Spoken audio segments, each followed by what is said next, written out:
Jet engines are among the most remarkable inventions of the modern era, powering everything from commercial airliners to military fighter jets. But how exactly do these incredible machines work, and who were the pioneers behind their invention? Let's take a closer look at the fascinating world of jet engines, unraveling the science behind their operation and the story of the visionaries who brought them to life. To understand how a jet engine works, it's important first to grasp the basic principle that drives it: Newton's third law of motion. This law states that for every action, there is an equal and opposite reaction. In the context of a jet engine, the action is the expulsion of hot gases at high speed out of the back of the engine, and the reaction is the forward thrust that propels the aircraft through the air. At the heart of a jet engine is a process known as air-breathing propulsion. Unlike rocket engines, which carry both fuel and oxidizer, jet engines draw in air from the atmosphere, mix it with fuel, and ignite the mixture to produce a high-speed jet of exhaust gases.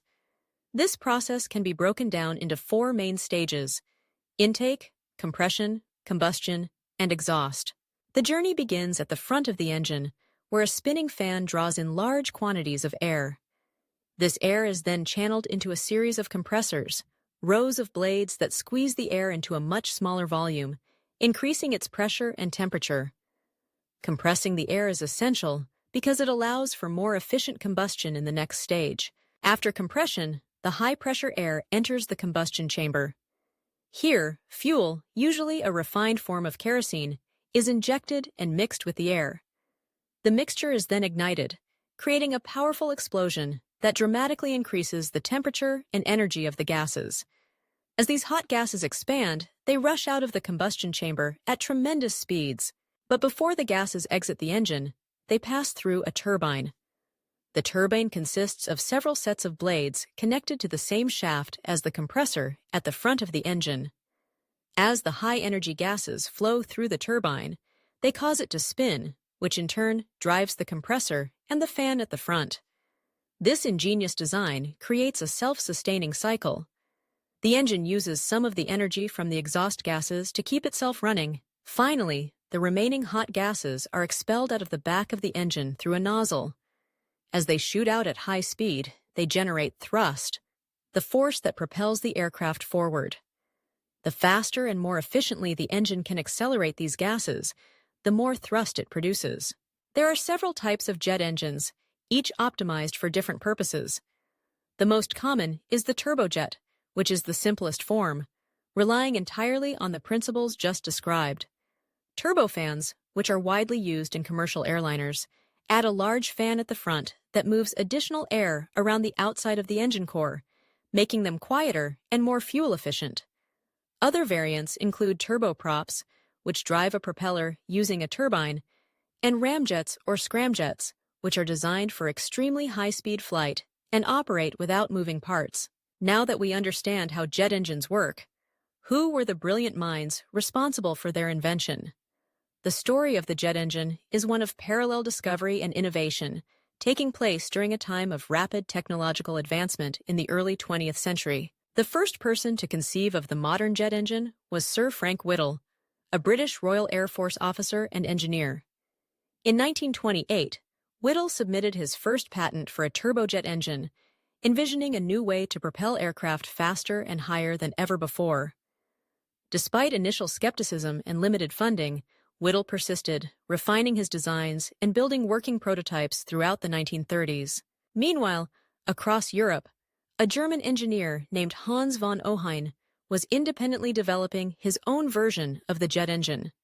Von Ohain's work culminated in the successful flight of the Heinkel He 178 in 1939, the world's first aircraft to fly solely powered by a turbojet engine.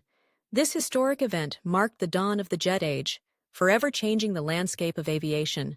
Although Whittle and von Ohain never collaborated, their parallel efforts were instrumental in bringing jet propulsion from theory to reality.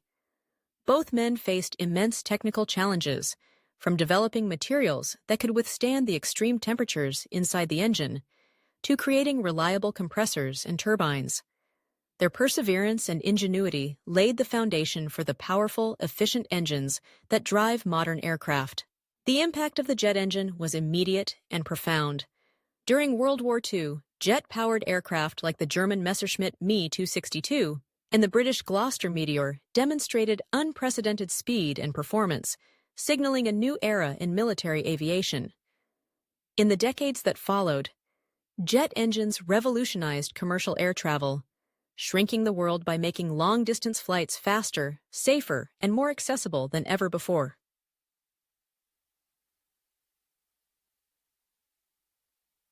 Today, the legacy of Whittle and von Ohain lives on in the engines that power everything from supersonic jets to massive cargo planes.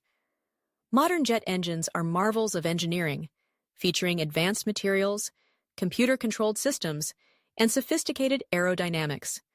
They are capable of operating reliably for thousands of hours, delivering incredible power while minimizing fuel consumption and emissions.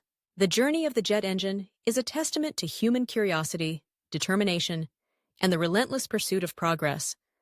From the first tentative experiments to the high-tech marvels soaring above our heads today, jet engines have transformed the way we travel, connect, and explore our world.